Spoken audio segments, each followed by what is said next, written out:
Guys, in this video I'm going to cover the ATG, or the knees over toes split squat, and I'm going to cover loads of different progressions so that you can actually perform this exercise regardless of your current strength and flexibility level.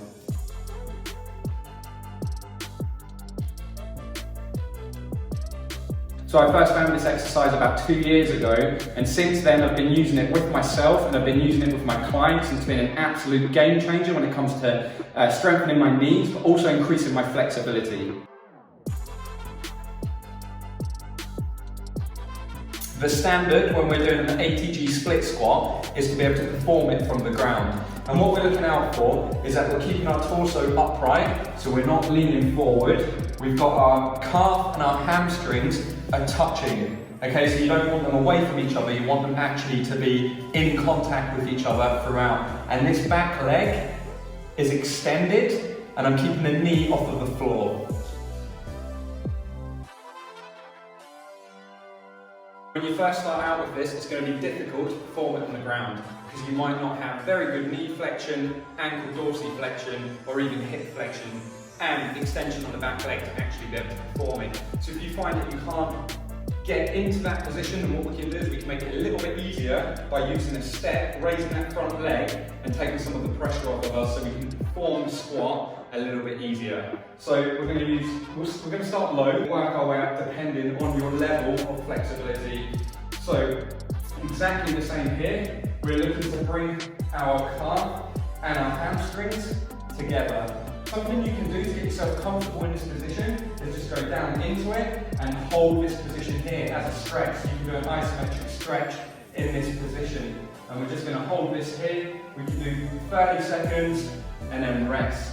But we also want to build strength in this position as well. So we're going to do reps as well. So starting in the top position, rather than seeing this as a normal lunge where you'll just go directly down, imagine you're going down like an elevator, so you're actually traveling forward, your knees coming past your toes, all the way down, till we get to the bottom, and power back up. All the way down, till you get to the bottom, and power back up. Next, even if you found that hard, at this level you can increase it. You don't want to go too high, but you want to increase it so that you take a little bit of pressure off of the knee, making this exercise a little bit easier to perform. So this would be even easier if you've got a lack of hip extension, lack of dorsiflexion, lack of knee flexion in that knee there.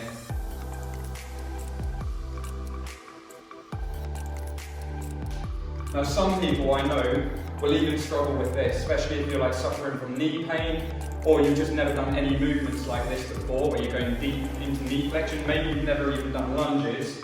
So to help support you through the exercise, we can actually use something as a guide to assist in the movement.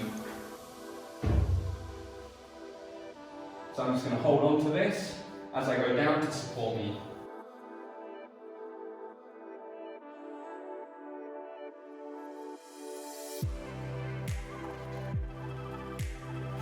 So as you've probably noticed, when I'm performing these, you can see that as I'm going down into the split squat, my heel is coming up off of the ground.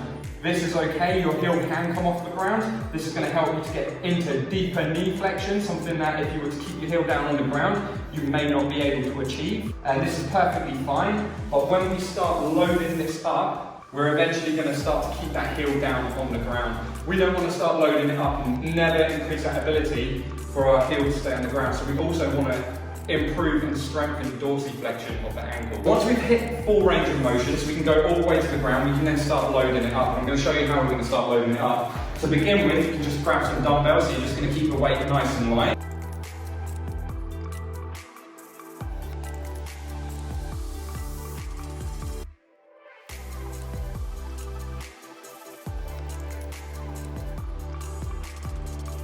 And you can also load it up with a barbell, so you can do the front loaded version, and then you've got a lot more tension here in the core and the torso. It's going to help you stay more upright as well. So here we've got the front loaded version.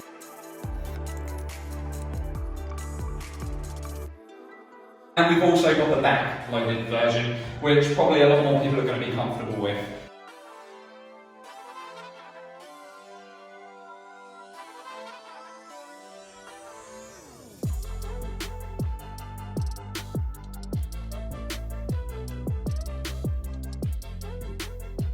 So as you can see, I'm performing it in a pair of barefoot shoes, so there's absolutely no heel raise on these whatsoever. So my heel's flat on the ground when I'm performing the exercise, but it is okay, like I said, for the heel to come up. When that heel comes up, you actually get more connection, or should I say activation of the VMO. So it's perfectly fine to also do it in a pair of weightlifting shoes with that heel elevated.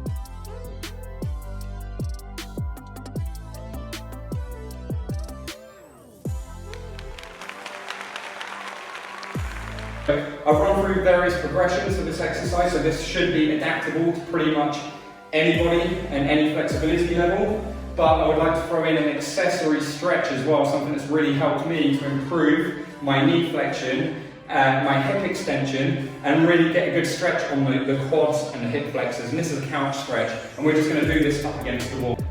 Okay, so for the couch stretch, I'm just going to get this knee into the corner of the wall. I've got my ankle in plantar flexion there, so the toes are pointed upwards.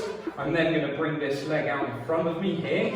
Now, the full stretch would be pushing yourself up into this, not arching that lower back, creating that posterior tilt on the pelvis, so that you're getting that stretch through the hip flexors and the quads, and hold in this position. So you can do like holds in this position, you can do static stretches in this position. If you struggle getting into this position, maybe you're here, then you can just hold this position here, make sure that you're still keeping the hips tucked, and hold this. This is a progressive thing. I'm not expecting everyone to be able to get to this position straight away, but I'm going to show you a few of the tips that I've used to help me get to this point here.